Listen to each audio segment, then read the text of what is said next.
Euphoria, Season 2, Episode 1 Recap. A House Party to Die For. It's been a long wait, but HBO's Euphoria finally returned for its second season, opening with a dramatic introduction to Fez's grandmother, the violent, drug-dealing matriarch who saved Fez from his abusive father, raising him the only way she knew how. The sequence seems intent on communicating that we're in for a season of sex, violence, and melodrama, as Grandma Fez boldly enters the sleaziest of strip clubs, striding past greasy customers ogling strippers, until she reaches the owner of the establishment, Fez's father, who is enjoying an act of fellatio, only to be rudely interrupted by two flesh-piercing bullets. Grandma Fez speeds off with young Fez, and doesn't waste time teaching him the art of the drug deal, eventually picking up a little brother, Ashtray, whose mother left him as collateral and never bothered coming back. While Grandma Fez can hardly be called a positive role model, or a responsible caretaker, Ashtray is named for his penchant for tasting cigarette butts as a baby. She seems to love the boys, in her own way, and the two brothers form a tight bond, despite being surrounded by depravity and squalor. Fast forward to today, and Ashtray spontaneously murders Fez's incredibly aggressive drug dealer and his acquaintance with a hammer, in an act of brotherly love. Hence, Fez, Ash, and Rue pay a visit to the dealer above that slain dealer, to work out a new arrangement. Funnily enough, Euphoria's drug dealer scenes are so over the top, almost like Grand Theft Auto cutscenes, that they almost come across as a little silly. The gang is forced to strip naked, at the behest of a roided-out, perpetually furious thug, to prove that no one is wearing a wire, while the head honcho, a former schoolteacher named Lori, decides whether or not she can trust them. After they make it back to their car unscathed, Rue seems to have found the experience exhilarating. For her, the pounding adrenaline feels almost as good as getting high. Rue also managed to snatch a little box of heroin, although she doesn't seem interested in injecting herself, yet. The gang arrives at a house party, where Rue quickly sniffs out some cocaine, bonding with another intoxicant enthusiastic, Elliot, and has a little overdose, only to be soothed by Adderall, the chemicals in her body dissolving into a stable combination, somehow.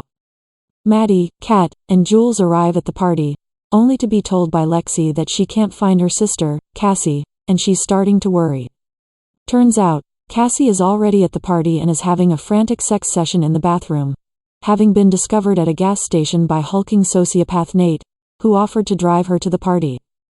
The short, simple scene inside Nate's car feels tenser than all those drug-dealing scenes put together, as Nate gulps down an excessive amount of beer and steadily increases his speed, to a life-threatening degree, while Cassie shifts between feeling deeply unsafe and turned on.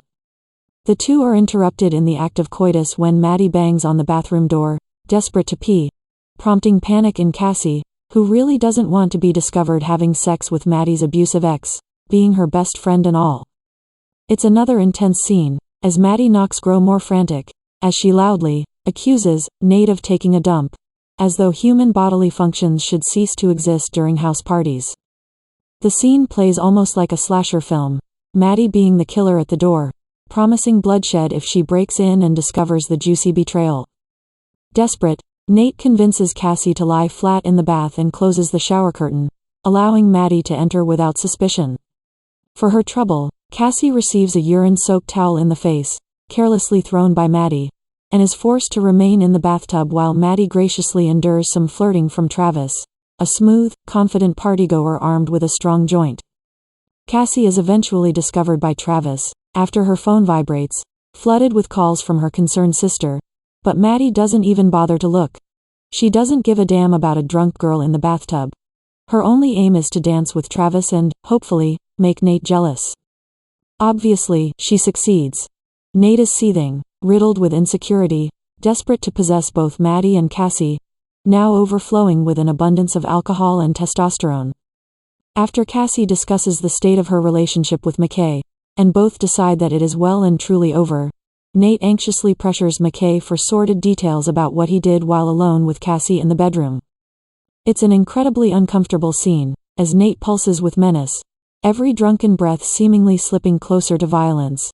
He really is a fantastic villain, always concealing a burning, overwhelming rage that only occasionally slips out onto the surface. Meanwhile, Fez has been enjoying an unexpected bonding session with Lexi, as the two recognize each other as outsiders in this party of glitzy attention seekers. Lexi is even impressed enough to take Fez's number, but soon, something more important grabs his attention. Last season, Nate anonymously called the police on Fez and sparked a great deal of trouble for the soft-spoken dealer. But Fez isn't as much of a teddy bear as he seems, and the opening sequence with Grandma Fez soon proves to have foreshadowed a violent act of revenge, as Fez pretends to make peace with Nate, only beat him senseless the moment he lets his guard down. While Nate is being brutally battered by Fez, much to Lexi's disgust, Rue has reunited with Jules, and revealed that she relapsed the moment Jules left her. The two share a kiss, bathed in soft, golden light, and it isn't quite clear if the romance is real, or a particularly cruel, drug-induced hallucination. We'll discover the consequences of this most eventful house party during the next episode. Hopefully, Nate recovers from his wounds. He's too powerful an antagonist to kill off. Euphoria's reintroduction is just as vibrant, beautifully shot, and gleefully tasteless as the first season, soaked in sex, violence, and pretty lights. It's nice to have it back. What do you think about Euphoria Season 2 Episode 1 plot recap? Let me know in the comment section. Thank you for watching.